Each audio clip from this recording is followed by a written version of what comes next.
Welcome to Trendy Words, the podcast about the meaningless, misleading, and bullshit words we use in business marketing and what we can do about them. My name is Andrew, copywriter and agent of chaos, and I'm joined today by my guest, Ed Callow. And our word for this episode is content. Hi, Ed. Hi, how you doing? I'm doing all right. So I've known you for a long time now.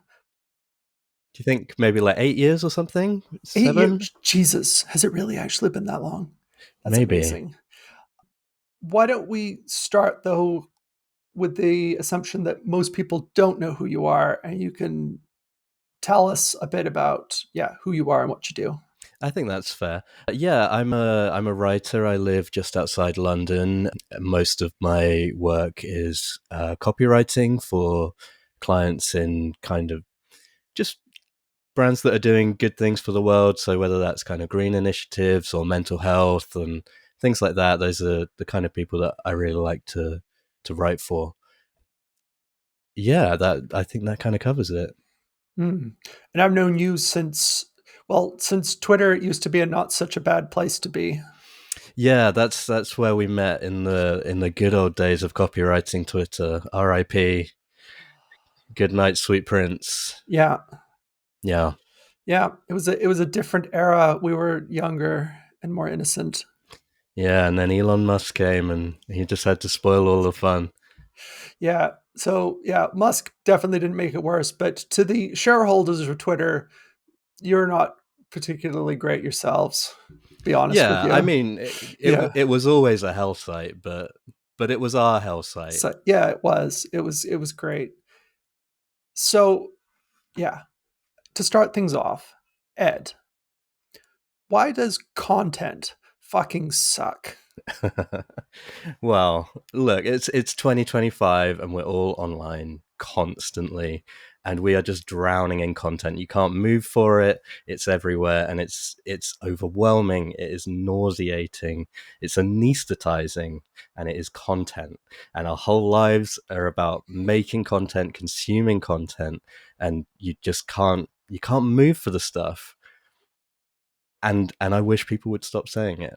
And I wish, look, this is maybe it's a little bit spicy because like I know and respect loads of people who use this word all the time to talk about their own work, and I've used this word. That just as we were just talking about, we met on Twitter because we used to hang out on a thing called Content Club UK. Like it's it's ubiquitous and it's easy and it rolls off the tongue, but Mm. I think it does a lot more harm than it does good.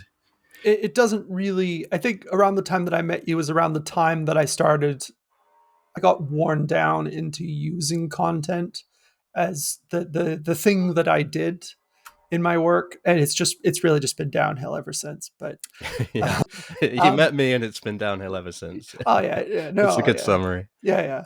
But yeah, I think the the problem that we've got, and as you say, that because we're so drowning it isn't actually a thing. It's a meaningless word Mm. that we just use as a placeholder for just about it. Like, I'm trying to think about what on the internet isn't content at this point. Well, exactly. Yeah, it's come to stand in for any kind of creative work now, and and I think in a lot of ways that's really harmful.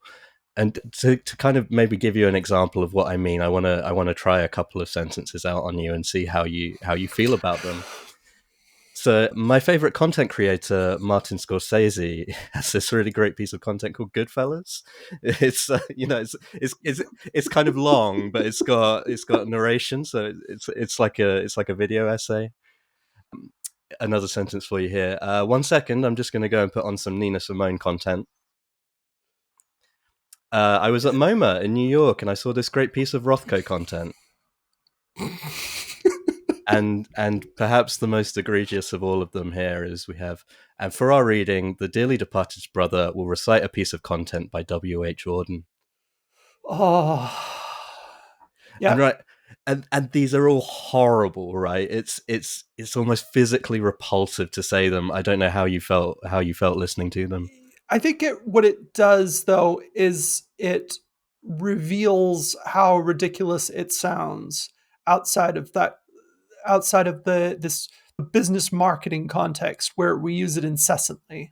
Right. I mean, obviously, these are all examples of great world renowned artists, and we're over here doing marketing. And you can maybe say, well, you know, what they're doing is art, what we're doing is content.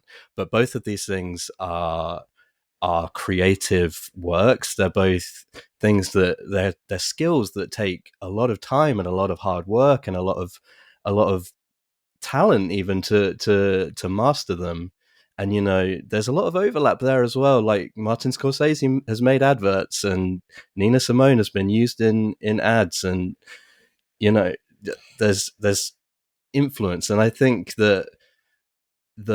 we can't just say, you know, it's marketing, so it doesn't matter. Like to call it content, you can disrespect it because we've spent our lives learning how to do this stuff and to do it really well, and to just kind of label it as just content Mm.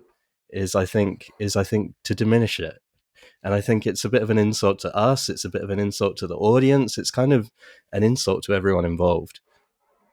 And it doesn't do us any favors in helping us make it any better either. It's not as if we can look around in 2025 and say, you know, this content has gotten so great. Like the quality and the enjoyment that we get out of this content is vastly bigger than what we had 10 years ago. That sound, I can't even finish that sentence. It sounds so ridiculous. Yeah, it's like there's a kind of like, I don't know, cultural nihilism kind of attached to it, that these earnest kind of human things to do of like creative pursuits and you know, making art, or it doesn't have a value now. It's not that it doesn't have intrinsic value because it has some sort of artistic merit, or because it, I don't know, because it says something true about what it means to be a human being. It has value because of it can generate revenue, it can generate clicks, it can generate attention in someone's feed.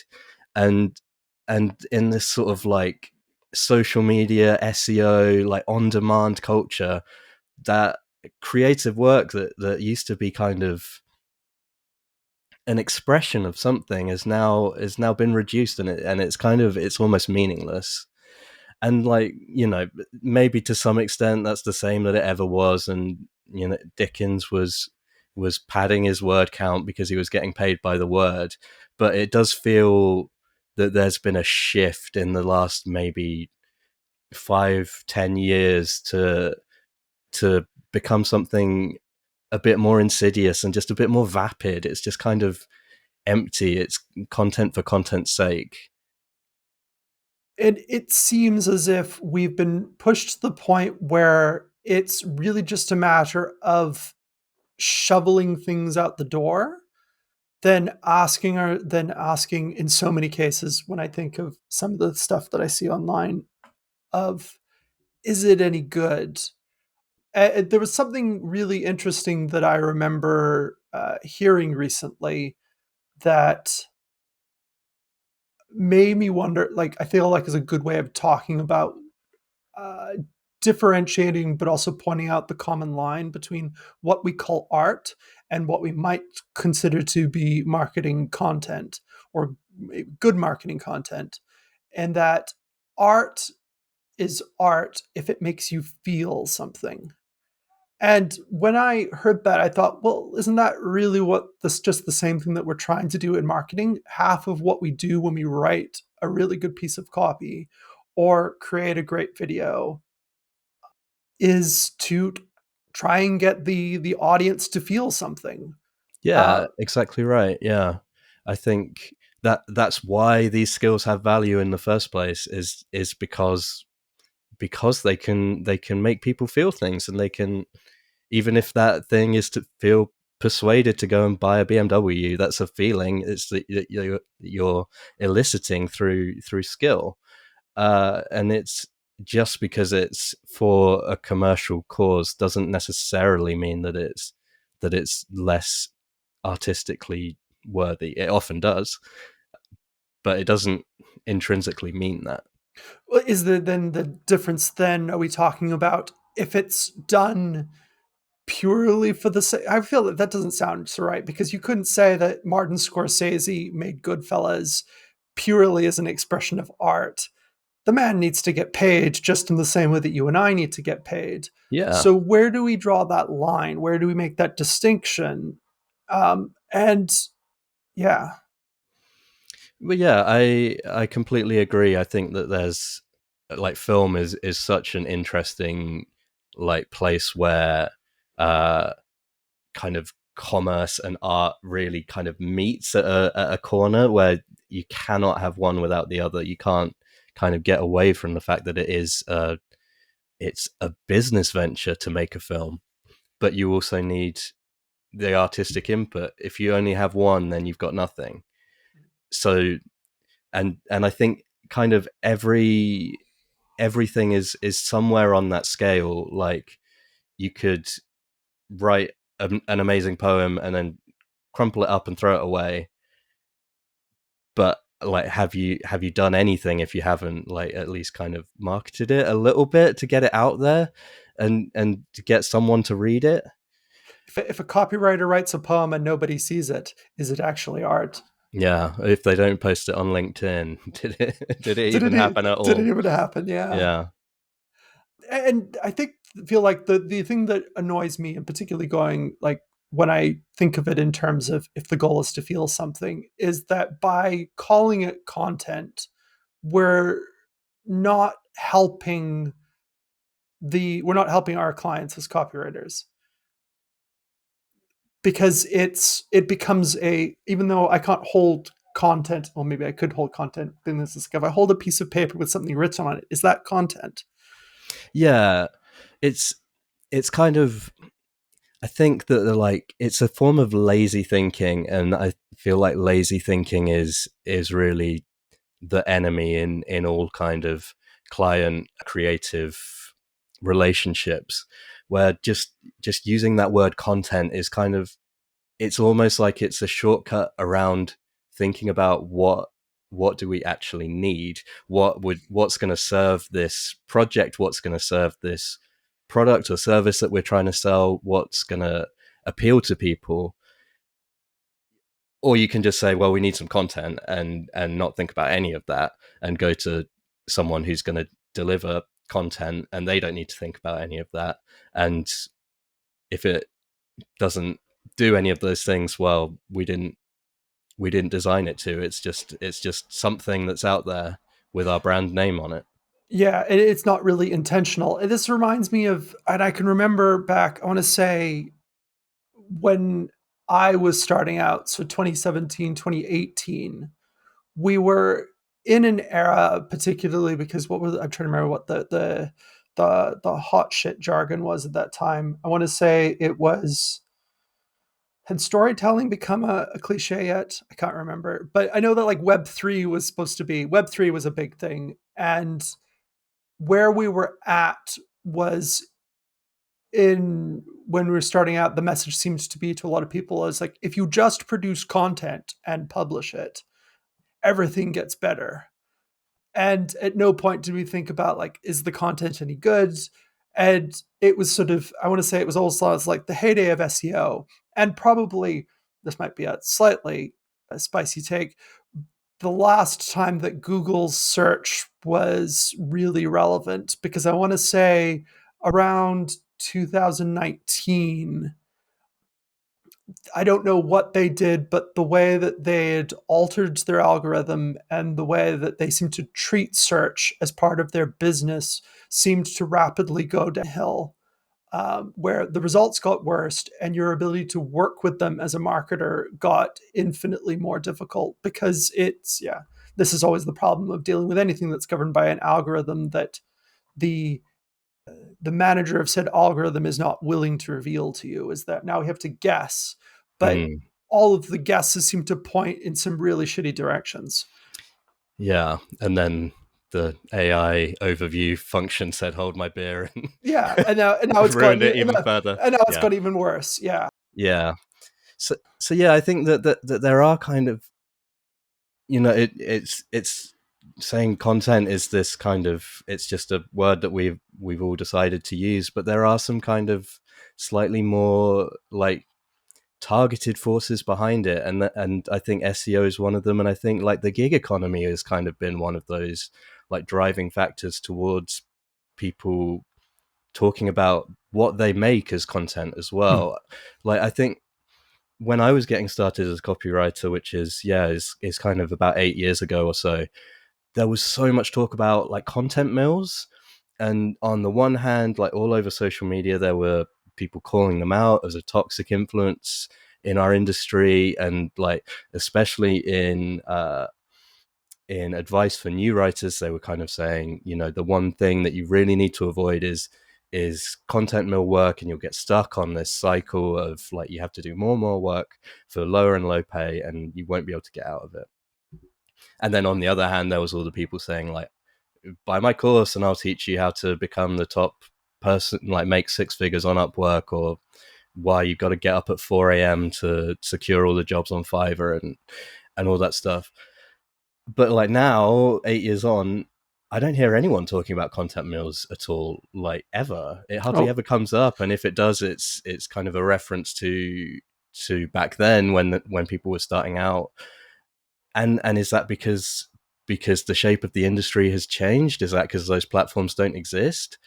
It can't be that, because they still exist. yeah, So like, are we all on the content mill now? Like, yeah, and I'm talking at like an industry wide level. Obviously, like individually, we all have our own businesses and freelancers anyway, and people in the industry have their own experiences, like in agency and in house and whatever. But like on an industry level, budgets are getting tighter, deadlines are getting shorter, kind of standards getting lower. I think you in your previous episode with John, I think talked about was it a BMW advert with like virtually yeah. no copy at all, and like there's just this need to get something or like anything out there so that you can be heard in all of this like digital noise, and it doesn't matter if it's good. And that's exactly what the content mills were producing and 8 years ago, and now it's kind of, And now BMW does it in house. yeah. And that's kind of, that's, it's a shame. And and I think we deserve better, and I think audiences deserve better, and I think clients deserve better. And yeah, I do think that it doesn't serve us well to be kind of putting ourselves on the content mill. So, Ed, if we wanted to move in a direction where either we start thinking about content more productively, it feels like a good place to begin of getting away from this idea of producing content for content's sake and start with, I think, yeah, providing meaning by asking, uh, not just like, are you producing something, but what are you producing it for? Are you producing it for someone? Are you producing it for trying to achieve a specific outcome or accomplish something for your business? Yeah, I think that there's a real sense that often people like you and I, like freelance copywriters, we get approached by someone who they've been tasked by their boss maybe to just be like, we need X piece of writing, and whether that's like a web page, whether that's an email series, if that's like an example that I get quite often is like a white paper. Someone will say, we need a white paper, we need this piece of long form content which goes into this subject.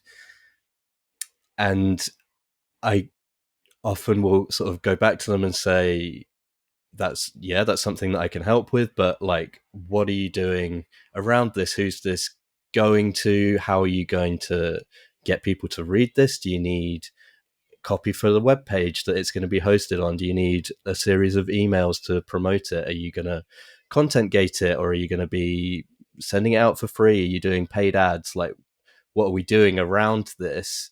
What's the strategy?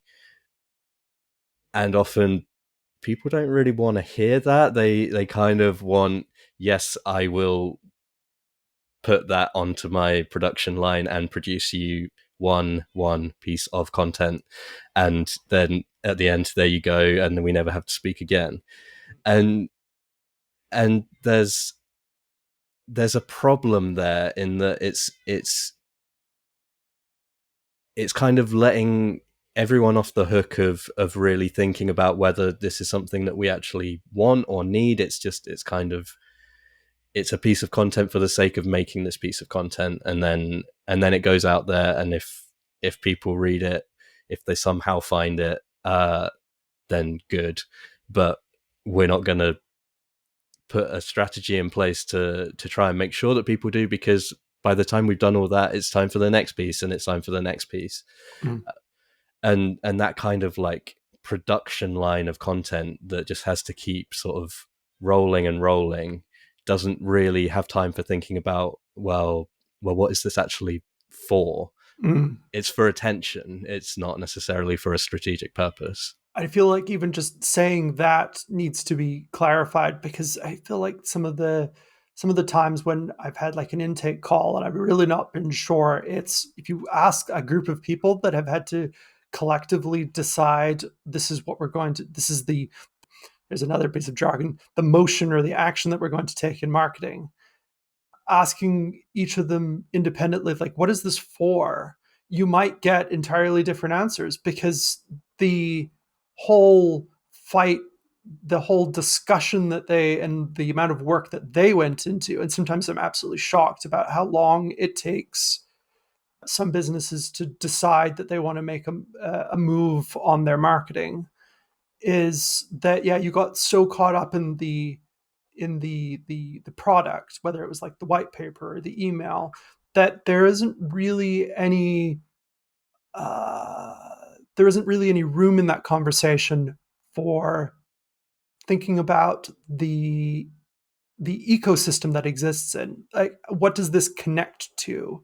Because if you're just trying to produce something independently, it might do something, but without it really being with like without there being a lot of intent and design for how this is going to fit into just like really basic business objectives, it feels like a slog. It feels like a slog often to create, and it often seems really stressful for the marketing managers and the people that ultimately have to oversee the production of this work.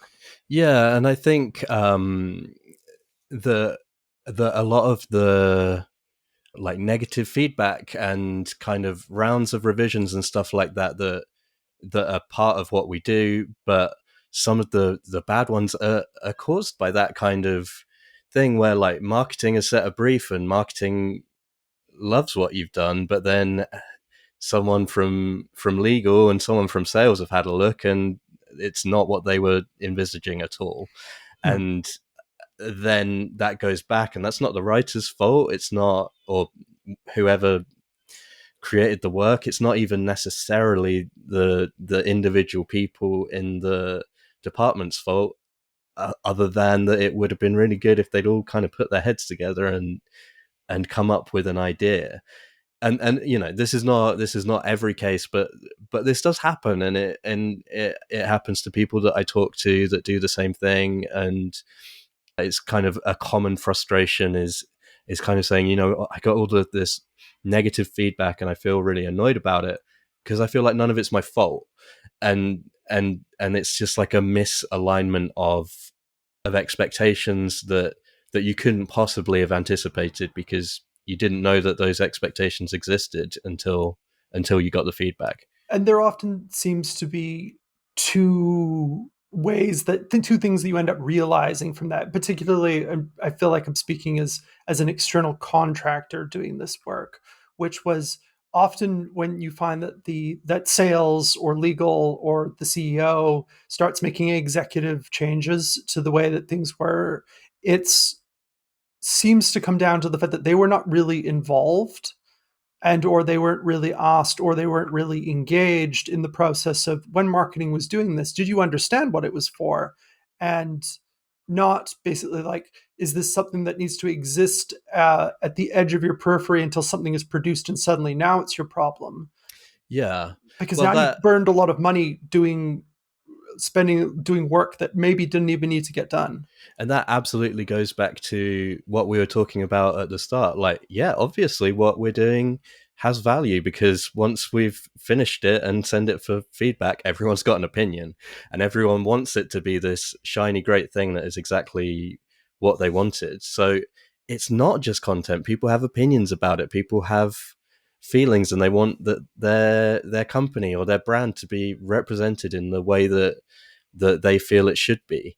And so it's doing the client a disservice as well to just kind of say, well, you know what, it's just a piece of content. It doesn't really matter because it matters to them. It's especially when it's someone who's it's their business. It matters to them.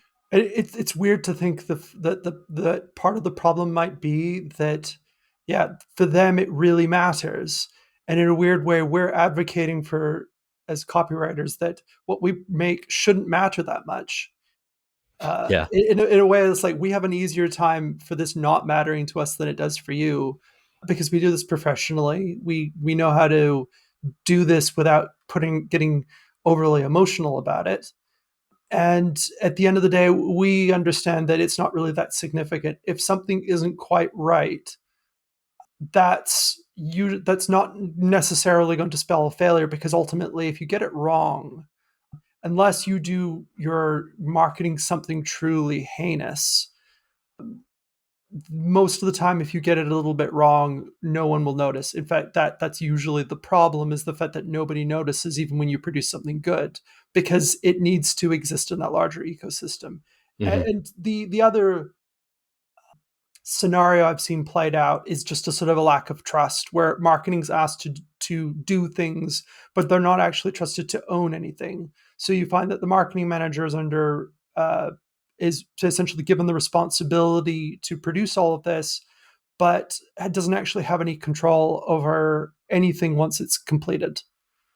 yeah, that does happen a lot, and I think it's kind of always a sign that maybe it's not a writer client relationship that you necessarily want to keep up in those situations because those problems kind of just keep recurring and you need to be dealing with someone who has the authority to set the brief as it actually is because otherwise you're just doing work that you're going to have to change and that can be really demoralizing. Yeah, and it definitely is. So if there are any marketing managers listening and you're wondering why uh, your copywriters and or content people keep leaving or ducking out or just becoming unresponsive, it might be big if you are constantly feeling like you have to fight other parts of the business to get anything done.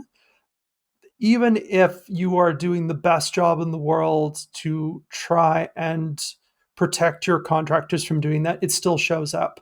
It just, because you hide it from them, it shows up in really sort of insidious ways. And it's often in like inexplicable revisions or the final product looking like nothing do that. And it's like, that is demoralizing. And because it's often shows that we have done all of this work, and as contractors, we're not being held to any kind of accountability either, because there wasn't even an established metric of how you were going to judge whether this was a success. And because nobody understands what the success is, that's where the fights end up breaking out, because everyone thinks it's for something different. And like sales is, I feel like, a really classic one, where I feel some good advice for a lot of marketers is to talk to sales and understand that they need to be listened to and accounted for, and you should be able to explain what it is that you are doing to it. They may disagree and they may not like it, but that's fine, because that it's not their job to worry about marketing. Their job is to do sales. But as long as you can explain it, even if they maybe don't feel exactly the same way, that's fine. But as long as you can trust that you will do the work that you can do and sales will do the work that it does, there's no reason to believe that you can't find success in that environment. Yeah. I'm definitely not advocating for everyone gets a shot at writing the brief and then we all cram it together into some sort of Franken brief, but rather that you need to be able to go to the other parts of your business and kind of say, this is what this is for. This is what we're trying to achieve. It doesn't need to be XYZ. It's this piece is addressing this market for this purpose, and we're going to see how it does based on this metric. And so it's not so much that we need the opinions from everywhere else. It's just we need to be able to justify telling those people, please leave us alone and let us do what we do best. How do you think we could get out from like under going back to just really the concept of Mm-hmm. content again and more to do with like how we talk about our work is I feel like one of the problems is that there's so much, especially digital infrastructure and SEO that's built around us using the word content is like that key search word that because it's been repeated so often, it's actually how people look for us. How could we go about better about like maybe that word maybe content still needs to be around, but we need to get away from the aspects of it that don't help us and don't help the client. Yeah, I mean that's probably the best like argument in favor of using the word content, at least in our field in writing, because like there will be people saying, well, that's what my clients are searching for. If someone is looking for someone like me, they're putting content writer into the search box and hitting enter. And like and yeah, it's a really concise way of referring to what you do. But like my counter argument to that is like, is that good? Is it good? Do you want a client who thinks I just need some content here? It doesn't really matter. Like, is that going to be a good client for you? Is that going to be someone who inspires you to do your best work? I'd say probably not. I think that there's like, for us to label our own work as content, I think is kind of doing it a bit of a disservice. There's this Kurt Vonnegut line from I think from Mother Night that I really like, which is, "We are what we pretend to be, so we should be very careful about what we pretend to be." And there's, I mean, he's talking about the Nazis, but for us, I think that there's kind of like a Sapir-Whorf hypothesis sense that how we describe our work starts to inform how we feel about it and how we see what we do. And if you're calling it's just content, it's there to fill a gap. It might as well be lorem ipsum. Like, does that, how can you sort of charge what that's worth? How do you respect that for the work that it is? And how is your client supposed to respect that for what it is and pay for what it is, and treat you as a trained professional rather than just a tool that is delivering something? Yep. Because if you think, well, it's just content and it doesn't really matter, then maybe you can sacrifice the quality for a bit of speed, and before you know it, you've got slop. Yeah. And No, do you and want nobody. slop? Do you want slop? Because No, this is how you this get gets slop. slop. Yeah, Yeah. exactly. And it ends up being a very much a short term thing where I understand where you might be coming from, where you're just like, I'm going to produce content because it pays the bills this month. But if that's must be your constant one, that's going to limit your ability to earn money in this field for sure. The other aspect of it is it's going to drain your will to live.